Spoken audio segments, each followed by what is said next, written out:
isso começa com a história de um desafio que foi levado à nossa universidade, lá pelos idos de 2005, por um representante, um gestor de uma empresa de mineração, uma das maiores do mundo, que por acaso, em Itabira, que nos levava um problema que era: nós precisamos de ter um projeto de capacitação em engenharia de produção para alguns dos nossos engenheiros, dos nossos técnicos lá. Será que a universidade poderia participar disso?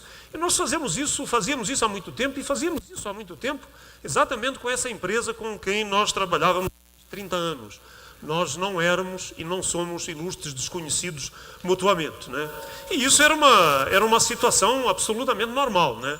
Bom, só que durante a conversa, quase no fim da conversa, essa pessoa, ela coloca-nos uma outra questão, uma outra proposta, e diz-nos assim: olha, nós estamos aqui também representando o prefeito da nossa cidade, lá em Itabira, né? E o prefeito deu-me uma voz para eu solicitar à universidade que a universidade implante um campus em Itabira.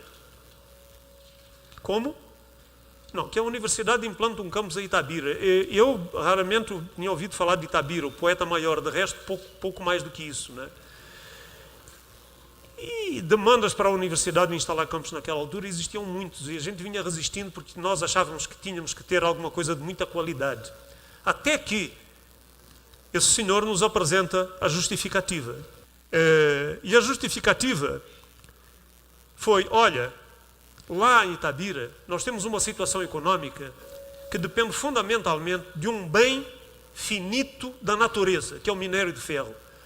E quando ele acabar, possivelmente Itabira vai regredir no tempo, inclusive no bem-estar da sua sociedade, da sua comunidade, das suas cidadãs e dos seus cidadãos. A universidade precisa ir lá nos ajudar. Mas espera aí, eu faço ensino, pesquisa e extensão. Pois é, mas a gente precisa de mudar o perfil econômico do município. E isso era uma situação inusitada, né? Ser agente de desenvolvimento econômico e entidade catalisadora de um complexo processo de mudança, né? Só que tinha uma vantagem que motivou alguns de nós, que era: tá bom, é difícil, é um projeto complexo, mas se der certo, nós podemos ajudar a mudar a vida de milhares de pessoas para melhor. Isso encantou algumas pessoas, entre os quais eu tenho o privilégio de me poder contar. E aí aparece uma questão que eu acho que vale a pena nós discutirmos rapidamente, que é: realmente uma universidade, ela pode ser um agente de desenvolvimento econômico? Isso a própria universidade ainda não aceita bem, nem os seus parceiros aceitam bem, nem os municípios aceitam bem. Teve essa exceção do município de Itabira, né? Eu vou passar aqui algumas figuras e algumas imagens para tentar demonstrar isso rapidamente, mas a teoria da economia diz que para se produzir alguma coisa, é preciso alguma coisa que se denomina de fatores de produção. E os três principais fatores de produção são terra, trabalho e capital. Terra, trabalho e capital. Terra, trabalho e capital. Ok, vamos ver se isso sempre foi assim e se talvez possa agregar alguma coisa a esses terra, trabalho e capital. Essa é uma região do mundo que até o final da década de 30, princípio da década de 40, era a maior produtora de ameixas secas do mundo. Produzia 1/3. E a sua economia baseava-se nisso. Nisso, evidentemente, terra como fator de produção, trabalho, está ali a alta tecnologia de então, 1940, um pouquinho para a frente, né? E a linha de produção, que era a embalagem disso, está certo? Alguém reconhece esta região? Bom, eu tenho 18 minutos, você tem 5 segundos. Essa região é o Vale do Silício. Vale do Silício que vem mudando o perfil da humanidade através de ondas de conhecimento e tecnologia, uma atrás da outra, numa velocidade cada vez mais exponencial. O Vale do Silício via disso. Há quanto tempo? 1940. É possível mudar o perfil dramaticamente em não muito tempo. O Vale do Silício hoje é isso. O que é aquilo? Aquilo ali são os logos das empresas de tecnologia que habitam o Vale do Silício. E lá, a terra já não é tão importante como fator de produção. Lá, o trabalho é importante, mas é o trabalho intelectual que é importante. Lá, o capital é importante. Claro que é importante, mas é outro tipo de capital que alimenta esse tipo de empresa, né? E alguns números mostram isso dramaticamente. As 150 maiores empresas do Vale do Silício faturaram em 2006 o equivalente a metade da riqueza que se produziu nesse mesmo ano. Isso, para mim, é absolutamente espantoso. Metade da riqueza do Brasil foi faturada por essas empresas em 2016. Né? E um pouco das características de uma cidade que tem o grande causador de tudo isto, que é uma universidade.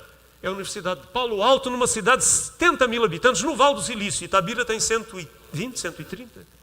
Empresas geradas por pessoas que circularam por essa universidade, foram cerca, desde então, de 40 mil empresas. Faturamento dessas empresas, por ano, 2,7 trilhões de dólares anualmente. Alguém sabe quanto é o PIB do Brasil? 2,5, 2,7 trilhões de dólares. Se isso não espanta, o que espantará, né? E desde então gera empregos, gerou 5,4 milhões de empregos. Fazendo uma continha rápida, isso dá a espantosa soma de gerar por ano de empregos algo igual à metade da população de Itabira. Será que a universidade não é agente de desenvolvimento econômico? E agora eu trago isso para um caso brasileiro, evidentemente mais modesto. Claro, tem que ser mais modesto, porque as duas situações não se comparam diretamente. Tem outros, tem N exemplos, que eu não vou falar aqui porque não dá tempo, mas Santa Rita do Sapucaí, uma cidadezinha lá no sul, que se chama Val da Eletrónica, 41 mil habitantes, lá atrás também é uma região agropecuária, tipicamente agropecuária, 150 empresas, 10 mil empregos e faturamento de 2,2 bilhões de reais. Tudo isso baseado em instituições de ensino e pesquisa, Inatel, FAI e ET. Então, com certeza que não tenho nenhuma dúvida em dizer que quando Itabira faz uma aposta de que traz uma universidade federal, uma universidade de pesquisa, uma universidade de tecnologia, uma universidade empreendedora, para que ela seja parte importante da mudança do perfil econômico do município, que a administração de então estava absolutamente correta. A universidade pode ser, e no caso específico deve ser, um dos principais agentes da mudança do perfil econômico do município de Itabira. Mas ela não faz sozinha, ela não pode fazer sozinha. Porque a universidade não tem linha de produção, a universidade não produz e aprova leis. Então preciso agregar outras entidades que sejam capazes, junto com a universidade, produzir de fato esse desenvolvimento. E tem uma teoria que foi desenvolvida já no final do século passado, de que as entidades que são capazes de fazer isso da melhor maneira possível se juntam naquilo que foi denominado de hélice tríplice, numa verossimilhança com a questão do DNA, que junta a universidade, os centros de conhecimento, que junta os governos, e no caso específico, neste caso de importância especial, o governo municipal, e que junta o setor empresarial. Então, isso é uma teoria. Desenvolvimento na era da economia baseada no conhecimento produz-se da melhor maneira e da maneira mais efetiva e produtiva se governos, universidade e setor empresarial conseguirem trabalhar em conjunto de maneira harmoniosa e com uma cola que se chama confiança. Porque se a confiança é quebrada, o projeto não avança. E a gente tem casos de exemplos disso. Hélice tríplice, um exemplo muito interessante, vou deixar para vocês consultarem, é da cidade de Amsterdã, que tem na sua página principal, nós fazemos desenvolvimento econômico assim, com a hélice tríplice, e tem lá um conjunto de projetos muito interessantes para analisar. Bom, universidade é agente de desenvolvimento econômico, ok. E essa história de desenvolvimento econômico, isso faz-se como, né? Desenvolvimento tecnológico, isso faz-se como, né? Eu vou citar aqui um caso dramático da Segunda Guerra Mundial. Na Segunda Guerra Mundial tem uma primeira marca importante. É que a guerra não foi ganha pela força bruta dos exércitos, como a gente vê nos filmes. A guerra foi ganha pela força imperceptível da ciência. Foi a ciência que ganhou a guerra. Querem ver? Durante a Segunda Guerra Mundial, até então, a humanidade nunca tinha visto um desenvolvimento tecnológico tão fantástico. Lá foi inventado o radar, tentou-se inventar o contra-radar, a guerra eletrónica, a propulsão a jato, aquelas bombas dos alemães, a aviação a jato no final da guerra, a computação digital para decifrar os códigos dos alemães, avanços inimagináveis na aplicação da medicina e alimentação. Aquelas latas de alimentação foram inventadas lá. Questão de logística, pesquisa operacional, um tema típico, né, da academia. E o grande destaque, a bomba atômica. A bomba atômica que, no fim, acabou por terminar a guerra. O interessante dessa questão da bomba atômica é que, para desenvolvê-la, o governo dos Estados Unidos, alertado pelo senhor Albert Einstein, que todos vocês conhecem, decide entrar num projeto de fazer a bomba atômica, quando todos os grandes físicos, todos os grandes cientistas, inclusive Einstein, dizia que era impossível, com o conhecimento adquirido então, principalmente com a tecnologia disponível, produzir, através de uma reação nuclear, um artefato que pudesse fazer qualquer coisa, inclusive explodir. Era impossível. Eles diziam só daqui a 2 ou 3 décadas. Daqui a 1, 2, 3 décadas. Não é possível fazer isso. Bom, o resultado é que do esforço feito, da agregação de talentos, da disponibilização de recursos financeiros que não foram nunca contingenciados, da urgência em ganhar a guerra para manter um mínimo de população civilizada no mundo, num projeto da tríplice hélice, juntando o governo com a sua determinação, juntando a indústria com a sua força de produzir e juntando as melhores universidades do planeta, juntando cerca de 3.000 a 6.000 cientistas e no pico de todo o processo, 130.000 pessoas trabalhando no projeto, no fim, com uma economia de guerra. A pior situação da economia é quando o país está em guerra. Não há dinheiro para nada. Em economia de guerra, foi possível investir lá com determinação política, com um tempo limitado, precisava-se ganhar a guerra a qualquer custo, considerando o projeto como um projeto estratégico, com um objetivo claro, comprometimento dos setores indispensáveis. Não basta dizer eu vou colaborar, tem que se comprometer. Não é? Com a atração de talentos, 3.000 cientistas, os melhores do mundo. Não é? Itabira tem uma guerra para vencer com talentos, é preciso atrair talentos, e com a participação decisiva das grandes universidades. Aquilo que, em princípio, parecia impossível e que precisava de um senso de urgência urgentíssima, aconteceu. O impossível aconteceu.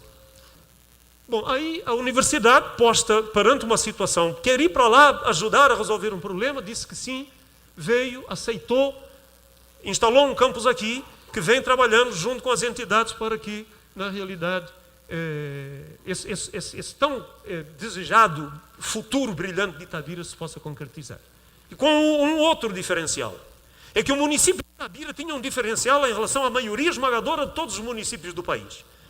Ele tinha recursos extra arrecadados daquele recurso finito que vem sendo utilizado e ainda é possivelmente o maior património da economia itabirana, tinha recursos que foram destinados por lei exatamente para preparar o futuro. Se eles vêm sendo utilizados ou não, é outra conversa. Mas eles foram reservados para isso. E o compromisso que existia com o município é que eles iriam ser utilizados para fazer, implantar, conceber e operar aquela que seria a mola mestra do desenvolvimento econômico do município, que é o campus da Unifem Itabira. Ali o governo municipal ficou com a incumbência de disponibilizar a área física e construir o campus. Tem que construir o campus. E essa é a contrapartida firme do município, o comprometimento com. Não vale dizer, não, agora eu não tenho, vou ter que parar e tal. É a economia de guerra. Né? A universidade que implantou novo curso e opera o campus e precisa fazer muito mais coisas, e o setor empresarial, aqui eu quero dizer que a empresa que foi a nossa parceira instrumentalizou tecnologicamente todos os laboratórios da universidade. Bom, aí fica aquela pergunta que eu fiz no início. E agora, José, como é que a gente faz isso, hein? Bom, uma coisa a gente tem, fazer mais do mesmo não pode. Einstein dizia que era ele, dizia, insanidade é continuar a fazer sempre a mesma coisa e esperar que resultados diferentes aconteçam.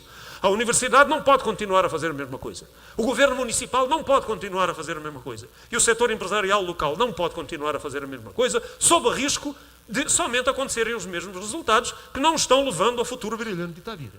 Não é? E aí aparece então o projeto da universidade. Vamos fazer diferente. O campus é diferente. A proposta do campus é diferente. A sua concepção é diferente. A sua construção é diferente. Dizem, mas isso é bonito demais. Isso é luxuoso demais. Não é. Tudo o que foi feito neste campus foi feito com propósito. E ele serve exatamente a missão maior desse campus, poder atuar como agente de desenvolvimento económico. Se for construir um conjunto de salas normais para que se dê aulas normalmente e se façam pesquisas em alguns laboratórios, a universidade não vai cumprir a sua missão. É preciso fazer algo semelhante a isto que aqui está. Lá atrás, aquela ali à parte, Ali a parte do parque tecnológico, tanto se discute, ele está pronto. É só investir aqui, o parque tecnológico fica pronto.